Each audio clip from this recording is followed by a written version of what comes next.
pada tahun 296 Hijriah atau 909 Masehi dan runtuh pada tahun 567 Hijriah atau 1771 Masehi.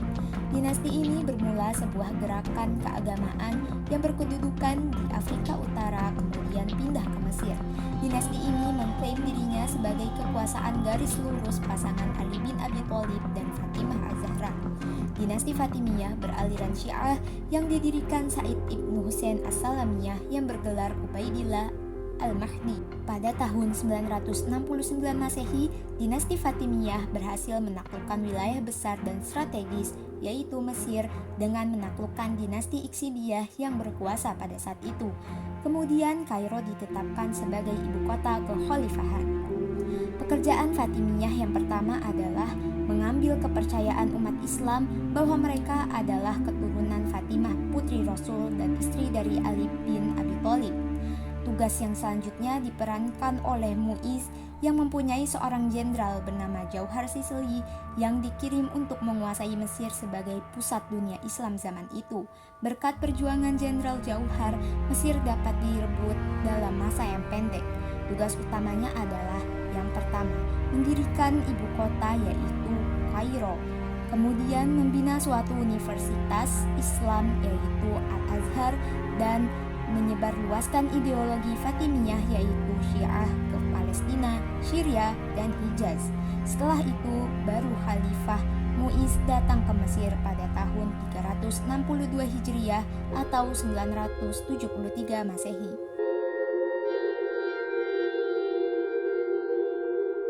Sumbangan dinasti Fatimiyah terhadap peradaban Islam sangatlah besar, baik dalam sistem pemerintahan maupun dalam bidang keilmuan. Kemajuan yang terlihat pada masa kekhalifahan Al-Aziz yang bijaksana diantaranya sebagai berikut. Yang pertama, pada bidang politik dan pemerintahan. Dari segi politik, dinasti Fatimiyah membentuk wazir-wazir. Wazir ini dibentuk pada masa Aziz Billah pada bulan Ramadan tahun 367 Hijriah atau 979 Masehi.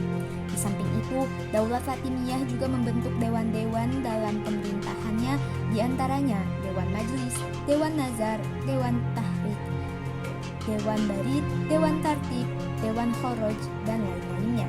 Berikutnya pada bidang pemikiran dan filsafat.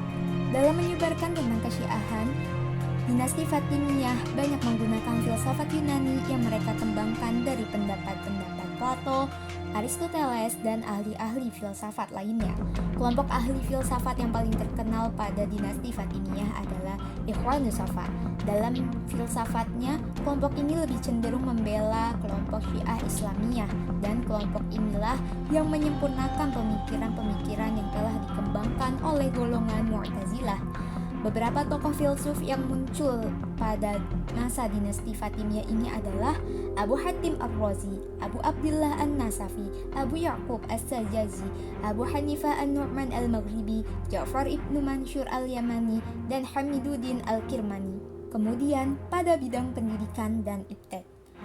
Seorang ilmuwan yang paling terkenal pada masa Fatimiyah adalah Ya'qub ibnu Kilis. Ia berhasil membangun akademi-akademi keilmuan yang menghabiskan ribuan dinar per bulannya. Pada masanya, ia berhasil membesarkan seorang ahli fisika yang bernama Muhammad At-Tamimi. Di samping At-Tamimi, ada juga seorang ahli sejarah yang bernama Muhammad ibnu Yusuf Al-Kindi dan Ibnu Salamah Al-Qudai. Seorang ahli sastra yang muncul pada masa Fatimiyah adalah Al-Aziz yang berhasil membangun Masjid Al-Azhar. Kemajuan keilmuan yang paling fundamental pada masa Fatimiyah adalah keberhasilannya membangun sebuah lembaga keilmuan yang disebut Darul Hikam atau Darul Ilmi yang dibangun oleh Al-Hakim pada tahun 1005 Masehi.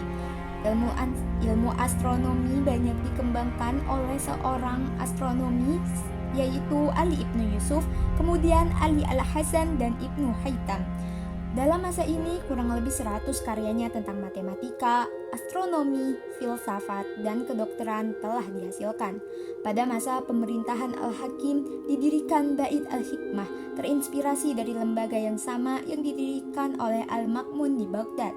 Pada masa Al-Muntasir terdapat perpustakaan yang di dalamnya berisi 200.000 buku dan 2.400 illuminate Al-Quran. Ini merupakan bukti kontribusi dinasti Fatimiyah bagi perkembangan budaya Islam. Lalu pada bidang ekonomi dan perdagangan, mereka membagi waktu untuk bercocok tanam dalam 2 musim. Yang pertama, musim dingin, yaitu pada bulan Desember sampai bulan Maret. Dengan aliran-aliran dari selokan Sungai Nil, pada musim ini mereka biasa menanam gandum, kapas, dan kopi. Dan yang kedua, pada musim panas, yaitu bulan April sampai bulan Juli.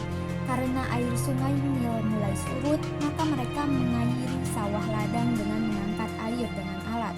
Pada musim ini mereka menanam padi, tebu, semangka, anggur, jeruk, dan lain-lain. Di bidang perdagangan, mereka melakukan perdagangan dengan mengunjungi beberapa daerah seperti Asia, Eropa, dan daerah-daerah sekitar Laut Tengah. Pada masa dinasti Fatimiyah, mereka menjadikan kota Fusfat sebagai kota perdagangan. Kemudian pada bidang sosial kemasyarakatan, pada waktu orang-orang Fatimiyah memasuki Mesir, penduduk setempat ada yang beragama Kristen dan Ahlu Sunnah. Mereka hidup dalam perdamaian, saling menghormati antara satu dengan yang lain. Boleh dikatakan tidak terjadi pertengkaran antara suku maupun agama. Masyarakatnya mempunyai sosialitas yang tinggi sesama mereka. Dan yang terakhir, pada bidang pemahaman agama, sesuai dengan asal-usul dinasti Fatimiyah ini adalah sebuah gerakan yang berasal dari sekte Syiah Ismailiyah, maka secara tidak langsung dinasti ini sebenarnya ingin mengembangkan doktrin-doktrin Syiah di tengah-tengah masyarakat.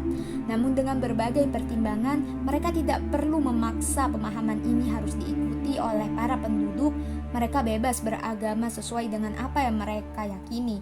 Hal ini dilakukan supaya mereka selalu mendapat dukungan dari rakyat demi berdirinya dinasti Fatimiyah di negeri para nabi ini.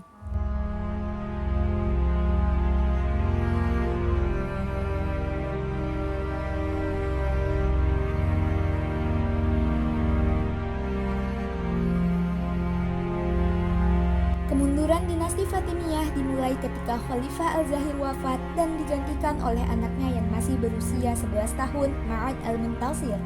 Ia berkuasa hampir selama 60 tahun dari 1035 sampai 1094 Masehi.